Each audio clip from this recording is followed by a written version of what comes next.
মুর্শিদাবাদ জেলা, আর এই পাশে বাংলাদেশের চরখানপুর। লোকজনের জীবনযাত্রার মান খুবই অনুন্নত। যদি চিকিৎসা সেবা নিতে হয় তাহলে আমাদের রাজশাহী শহরে যেতে হবে, তাও নৌকায় করে, খরার সময় পায়ে হেঁটে, মানে প্রাকৃতিক দুর্যোগটা এদের সবসময় লেগেই থাকে। সব মিলে আসলে দেখলাম বর্ষা মৌসুমের যে একটা ভয়াবহ রূপ, এখানে এই যে চরখানপুরের মানুষের জীবনযাপন জীবিকা নির্বাহ যে কী কঠিন। যদি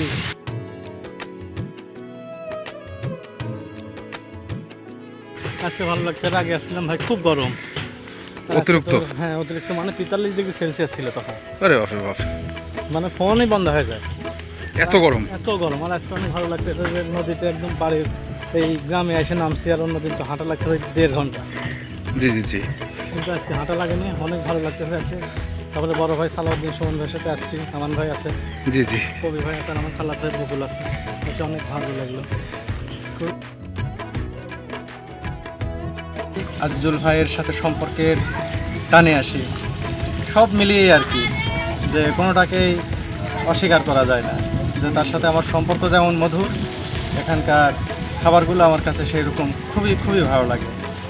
আর চরখানপুরের প্রকৃতি, মানুষজন, জীবন জীবিকা সব কিছুই আকর্ষণ করে। এই পর্বে আপনাদেরকে ভিডিওতে দেখাবো চরখানপুরের মানুষের নিত্যদিনের চিত্র, সে সাথে শিশুদের কোলাহল।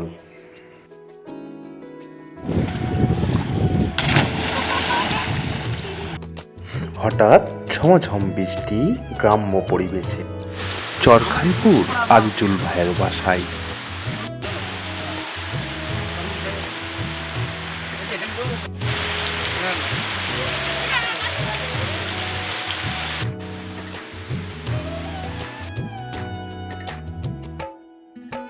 সেই সাথে আজিজুল ভাই এবং ভাবি অতিথি আপ্যায়ন। পদ্মা নদীর সুস্বাদু মাছ ভাবি রান্না করছেন। চেলি মাছ, যেটা চেলি বলছে, পিওলি। পিওলি মাছ। ও ভাবির হাতে রান্নার সুগন্ধ ছড়িয়ে পড়েছে সারা বাড়ি। দেখছেন আমরা আজিজুল ভাইয়ের বাসায় যাচ্ছি। আমরা শহর থেকে এই মাত্র চরখানপুরে পৌঁছালাম। যে আগে দেখছেন সালাউদ্দিন সুমন ভাই আছে, আজিজুল ভাই আছেন, এখানে নাটোর থেকে এসেছেন তুহিন ভাই, ওনার সাথে একজন এসছে, আর কবি ইসমাইল ভাই আছেন।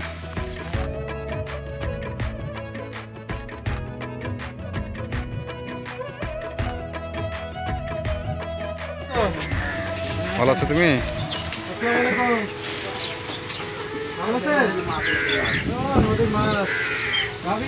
বাবা দেখুন, মাছ রান্না করছেন, ঠিক সেই সময় চলে আসছে।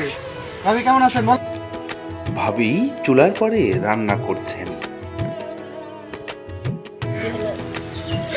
হ্যাঁ, চেলি মাছ, যেটা চেলি বলছে, পিওলি।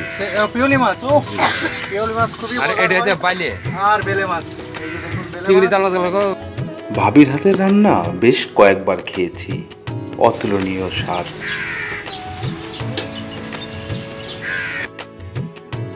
পদ্মা নদীর দেশি প্রজাতির মাছ খুব যত্ন সহকারে ভাবি রান্না করছেন, বেলে চিংড়ি ইত্যাদি।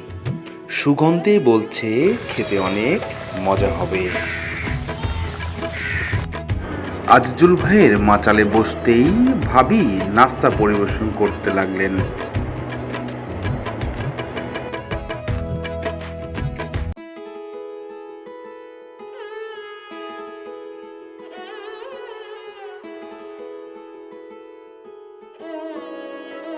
শহর থেকে বিভিন্ন ফলমূল নিয়ে যাওয়া স্বাদ গ্রহণ করছিলাম আমরা সবাই মিলে।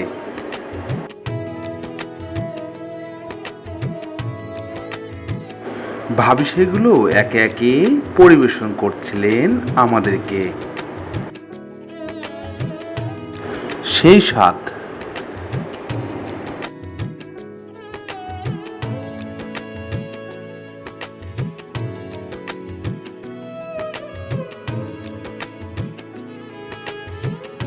মাচালে বসে বসেই গল্প শুরু করলাম আজিজুল ভাইয়ের সাথে। আজিজুল ভাই কেমন আছেন? আছি ভাই, খুব খারাপও নাই, খুব ভালোও নাই। আল্লাহ যে হলো রাখে আছে মধ্যম ভাগে চলে গেছে ডাল ভাত দুটো খাই দিয়ে দিন যাপনটা যাচ্ছে এইটুকু না। এখন চর অঞ্চলে মানুষের কি অবস্থা? আমাদের এখানে কোনো অসুবিধা নাই তো ভাই, কোনো ঝামেলা টামেলা নাই, ওই এমনি খাইতে খাইতে দিনটা চলে গেছে। নদীর পানি তো এখন খুব বেড়েছে। হ্যাঁ বাড়িয়েছে, নদীর পানি বাড়িয়েছে, কমেছে আজ। আজকে একটু কমেছে। আজ একটু কমেছে। এটা কি সমস্যা হচ্ছে চর অঞ্চলের মানুষের ভাঙ্গন এই সেই? ভাঙন আমাদের ভাঙন নাই, আর ভাঙনটা নাই, কিন্তু তবে এই যে গরু বাছুর দিয়ে মানুষের সমস্যা আছে। বর্ডার দিয়ে আপনার গোটা বর্ডার দিয়ে তো আপনার পয়েন্ট হয়ে গেছে আবার, মানে কাঁটাতারের বেড়া বাদ দিয়েছে আবার পয়েন্ট হয়েছে আলাদা, আবার দখল করছে। মানে এইসব মাঠে ঘাস কাটিয়েছে, তার লেগে ওই আপনার জায়গা জায়গা জায়গা জায়গা ঘর করে যেরকম মাতান করে দুটি করে তুলছে, আর ভয়ে তো কেটে তুলে কেটে দিবে। তার মানে জায়গা তারা বাড়িয়েছে। এটা কি বাংলাদেশের জায়গা না?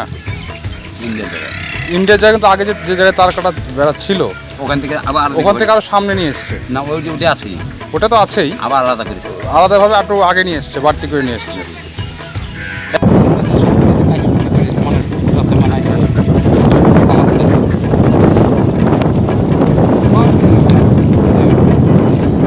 গরু বকরি রাখা এগুলো সমস্যা না, আগে বাতান মাতান ছিল, উপরে চলে এসছে।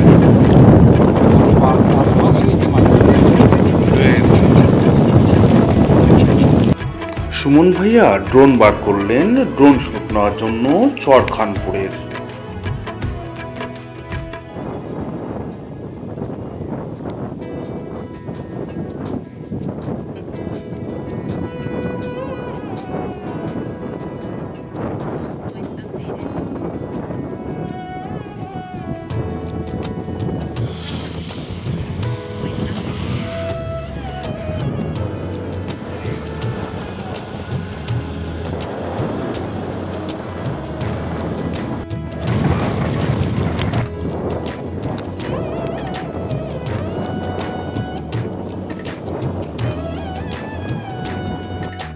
ভাইয়া ড্রোন শুট না দেখে খুদে ভক্তরা ভিড় করে বসলেন ভাইয়ার চারপাশে। আজিজুল ভাই বলছিলেন ইন্ডিয়ান বর্ডার এখন খুব কড়াকড়ি। কে এটা কে? ইন্ডিয়ান নৌকা, বিএসএফ।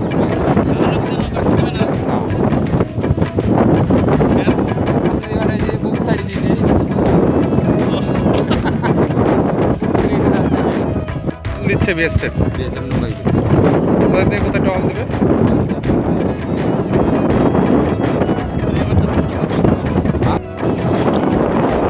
কি মাছ মারছেন ভাইয়া?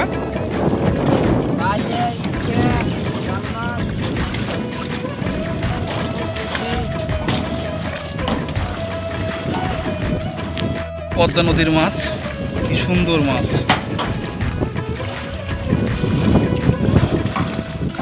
এই মাছ মেরে অনেকের জীবন জীবিকা চলে এ চরখানপুরে। সবাই যেন ব্যস্ত এই চরখানপুরের মানুষ।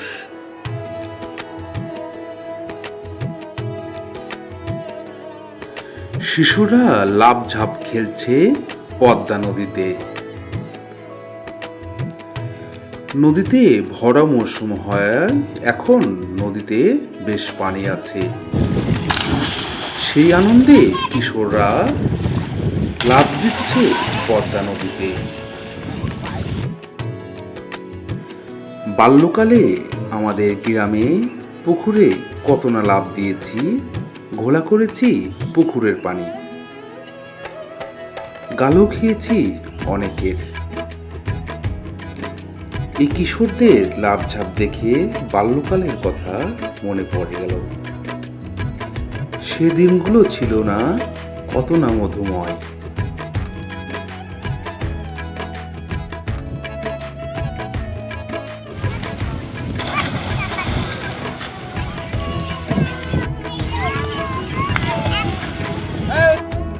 এই দৃশ্যগুলো ভাইয়া ক্যামেরা বন্দি করছিলেন।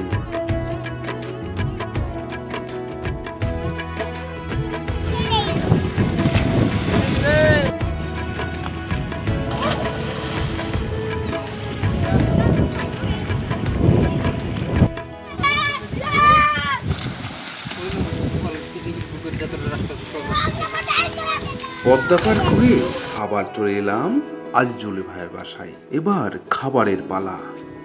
ভাবির হাতের সুস্বাদু রান্না পদ্মা নদীর চিংড়ি মাছ, বেলে মাছ দিয়ে, সাথে মাসকালাইয়ের ডাল। সবাই মিলে খাওয়া দাওয়া শেষ করতেই আজিজুল ভাইয়ের বাসায় শুরু হলো হঠাৎ ঝমাঝম বৃষ্টি। এখন বৃষ্টি আসছে, আজিজুল ভাইয়ের বাসায় আসছে।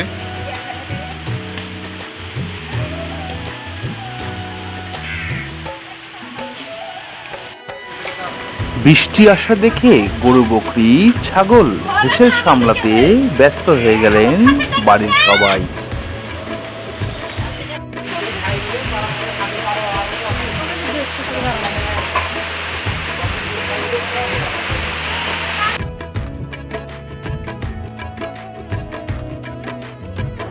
ভাইয়া বৃষ্টিতে ভিজে ভিজে ভিডিও ব্লগ তৈরি করছিলেন আজিজুল ভাইয়ের বাসায়।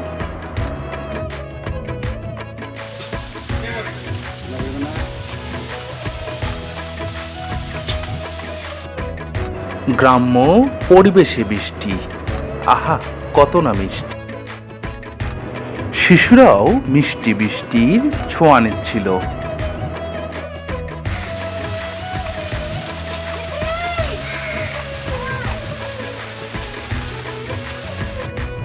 বারান্দায় বসে বসে বৃষ্টি উপভোগ করছিলাম।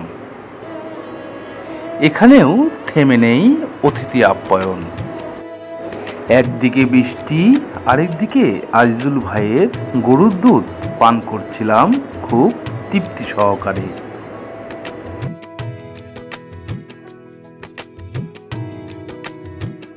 ভাইয়াও বসে আছেন কখন বৃষ্টি থামবে, ত্যাগ করব আজিজুল ভাইয়ের বাসা।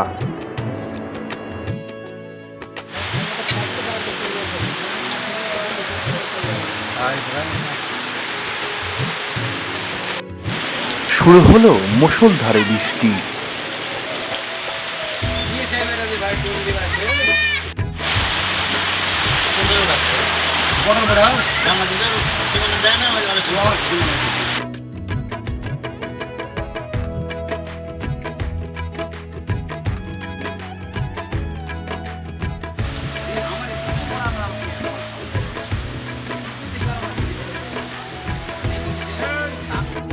আসি, আল্লাহ হাফেজ।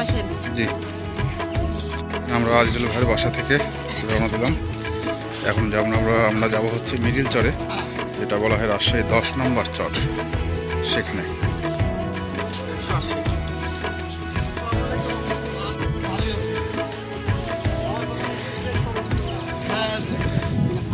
আমি খালি 14 জন খালি ভার্সিটির অফিসার শুনতে এসেছিল।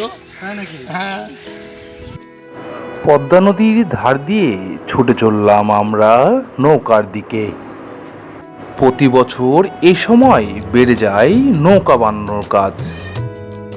চরখানপুর পথে ঘাটে নৌকা বানানোর কাজে ব্যস্ত সময় পার করছেন নৌকা মিস্ত্রিরা।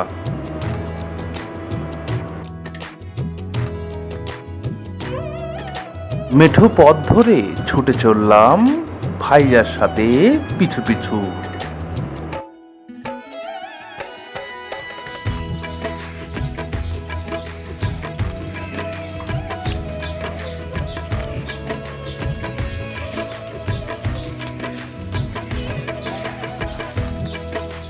কৃষক ভাই ফসলে বেড়া দিচ্ছে খুব যত্ন সহকারে।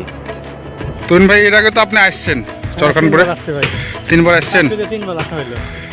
আজকে যে বৃষ্টি, হ্যাঁ কাদা কাদা অবস্থা, চরখানপুর কেমন আপনার লাগছে? আজকে ভালো লাগছে। এর আগে আসছিলাম ভাই, খুব গরম, অতিরিক্ত। হ্যাঁ অতিরিক্ত, মানে 43 ডিগ্রি সেলসিয়াস ছিল তখন। আরে বাপরে বাপ, মানে ফোনই বন্ধ হয়ে যায়, এত গরম। এত গরম। আর আজকে অনেক ভালো লাগতেছে যে নদীতে একদম বাড়ির এই গ্রামে এসে নামছি। আর অন্যদিন তো হাঁটা লাগছে ভাই 1.5 ঘন্টা, জি জি জি। কিন্তু আজকে হাঁটা লাগেনি, অনেক ভালো লাগতেছে এসে।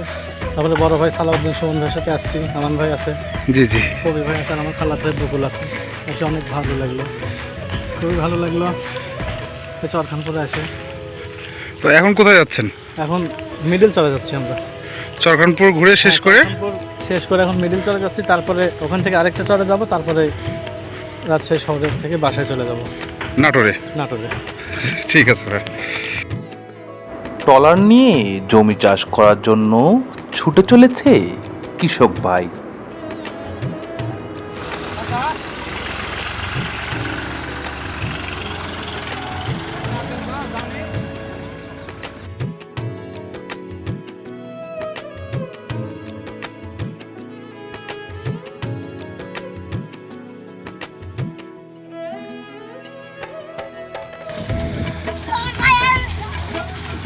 হেভি বদমাইশ।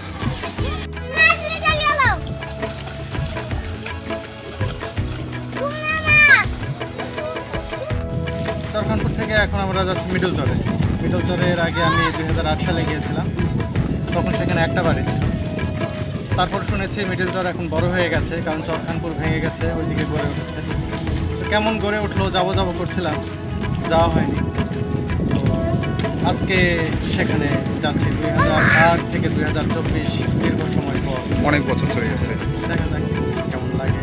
সে ভালো লাগে। ধন্যবাদ। দেখছেন আমরা এই নৌকায় চলে যাব, যে নৌকায় আসলাম আমরা রাজশাহী থেকে।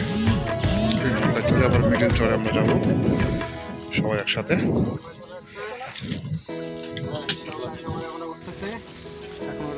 আবারও আমরা নৌকায় চড়লাম চরখানপুর থেকে, গন্তব্য মিডিল চর।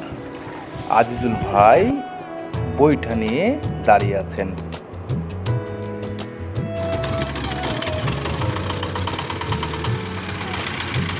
শ্যালো মেশিন স্টার্ট দিয়ে ছুটে চলল আমাদের নৌকা।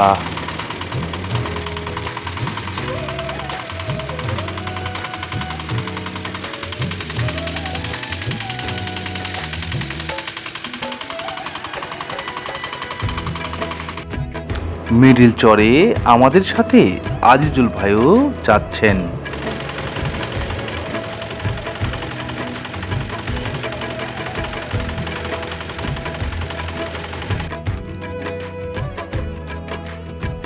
ছুটে চলেছে নৌকা আমাদের গন্তব্যের দিকে, মিডিল চর।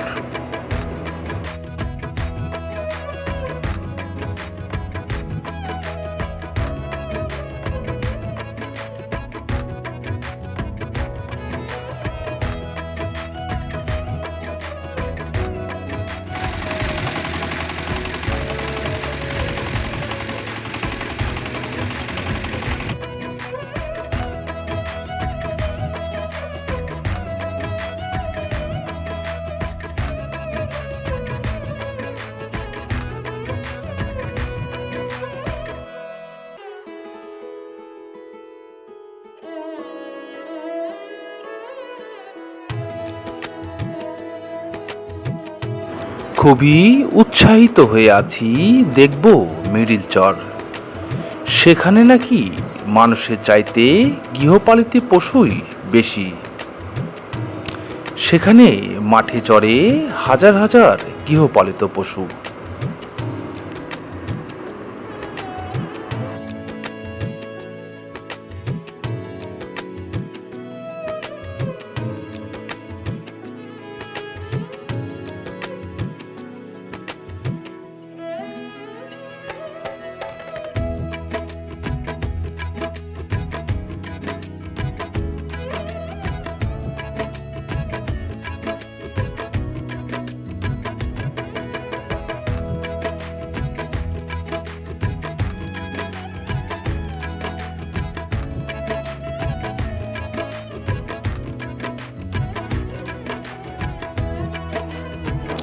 অনেকটাই পথ আমরা চলে এসেছি, আর কিছু দূর সামনে গেলেই পেয়ে যাব মিডিল চর।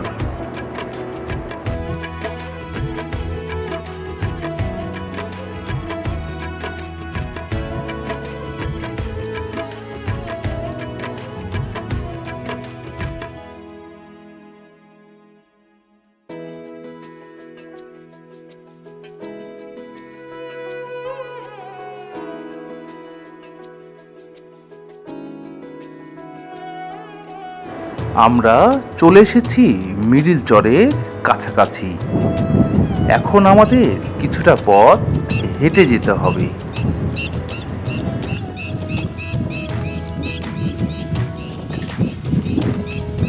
ওই